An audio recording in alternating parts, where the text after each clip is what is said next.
So this has been kind of a what's up fellow kids type moment for me. These days, you have games like Fortnite, right? Currently the biggest game in the world, it's free to play, and after playing it, I still felt like I got ripped off. Then we have a game like Octopath Traveler, which I've been pumped about since its original announcement, pre-ordered the collector's edition instantly, didn't even think twice about it. And since about when the reviews started dropping, I've noticed there's a bit of a debate going on as to whether or not this title is worthy of being a full-priced game, $60 here in the US. Like, yeah, at times like these, I feel like maybe I don't really get the modern player, at least a good chunk of them perhaps, because if you follow me, you know I can be a stickler about the value of a game, and this thought didn't even cross my mind until, again, I actually saw these debates going on in Twitter threads and in the comment sections on YouTube videos. So I really thought long and hard about it, and I feel like I can explain that position as well as why I totally wouldn't agree with it. Getting down to brass tacks, I think there are two things going on here. One, your typical AAA game, people feel should look a certain way to be valued at that $60 price tag. But also, I think we've just been spoiled by the high quality offerings of some of the better indie games lately. Like, let's start with the AAA stuff, your typical $60 title, and why this game doesn't really fit that mold. It's pretty easy if you have eyeballs. This game is going for a very retro approach, harkening back to the classical days of RPGs like the early Final Fantasies and Chrono Trigger, with this sprite styling.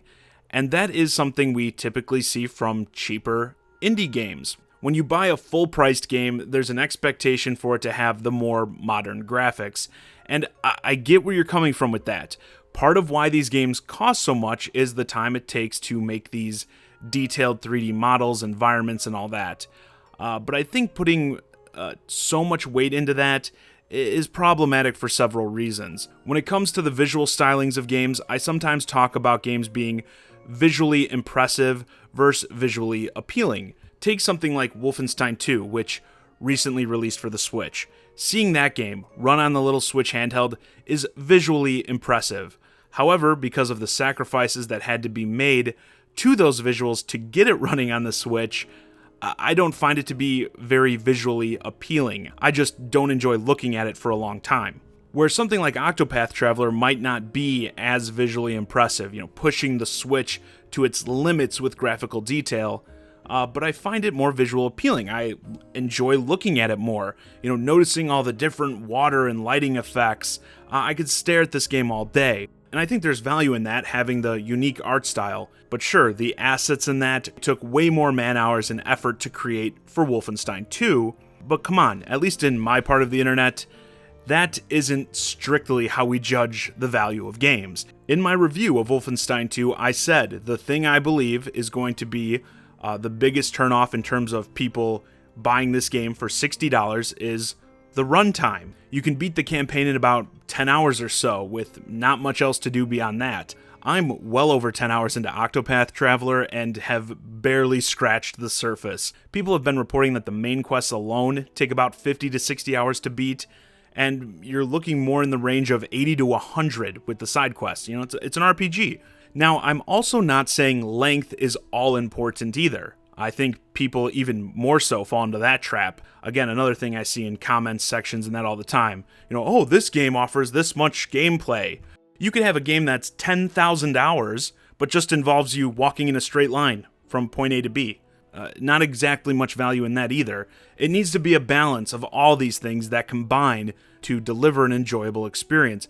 And I think in terms of gameplay, Octopath Traveler delivers as well. This isn't like my review for it, so I'm not going to get too in-depth into like the mechanics and stuff like that, but the gameplay is solid. And that brings me to my second point.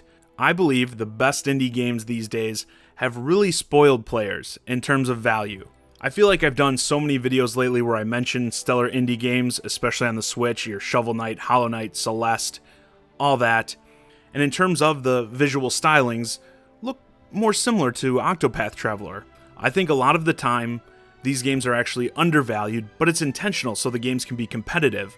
When you're an indie dev and you don't have a big studio with tons of money for advertising behind you, you don't only have to decide what to charge for your games in terms of what it's worth, but also get that price point low enough to have people willing to take a chance on you. Most indie teams aren't established big names with fan bases behind them, and again, don't have the money to push out a ton of ads, so you need to consider that as well when you're an indie title, that a lot of players are they're going to take a chance on you. And for your game, what's that right amount where they can justify that? And I think that's why so often you see people talk about how they're blown away by the value when they discover some of these indie gems. Octopath Traveler didn't have that problem with the backing of Square Enix as well as Nintendo themselves, really pushing this game during the directs and on their social media and that. If you were part of the target audience for this game, you probably knew it was on the way, and it's even likely this game has had your attention for quite a while. So to kind of wrap up talking about the value of this game, I think this is more so people being conditioned to think of games that look like this in this way. You look at something like this and you look at Call of Duty or whatever, and you just go, yeah, this one is supposed to be cheaper. But I think, you got to go beyond that. One of the big advertising points for this game was that it was going to be a complete game at launch, no needs for DLC. People were talking about this all over the place because it seemed like they were kind of taking a jab at the industry in general, where these games come out, they feel half-hearted, and then you gotta buy all the DLC to get the complete experience. So let's think of it this way. Like I said, people are reporting about 80 to 100 hours to beat the game with the side quests. If you're one of the people who feels this game should be cheaper, what if we just sold it differently? What if we cut the game in half? Now it's Octopath Traveler. It's half the content. Now it's 4 characters and takes about 40 to 50 hours to beat with the side quests. Looks the same, plays the same, but only costs $30. All we did was take everything and cut it in half. And what if the game released like that, and then they said, we're going to have new DLC that doubles the size of the game, the Octopath DLC, and that will cost another $30. Now we've just come full circle, right back to where we started. But because of the way people perceive these type of games, I bet if they would have done it this way, launching with half the game at $30, I bet you wouldn't have seen the backlash. Not much would really change in terms of how much game you're getting, but it's people's perception. So yeah, if it wasn't clear, I totally think Octopath Traveler is worth the $60 price tag. And for those who don't, I don't think it goes far beyond just the perception of games that look like this. You see this kind of art style, you think indie, and you expect a cheaper price. And I just think there needs to be more to it than that. But anyway, with that, this video's a wrap. Let me know your thoughts on the value of Octopath Traveler in the comments. As always, I'm John Zakari, and thanks for watching.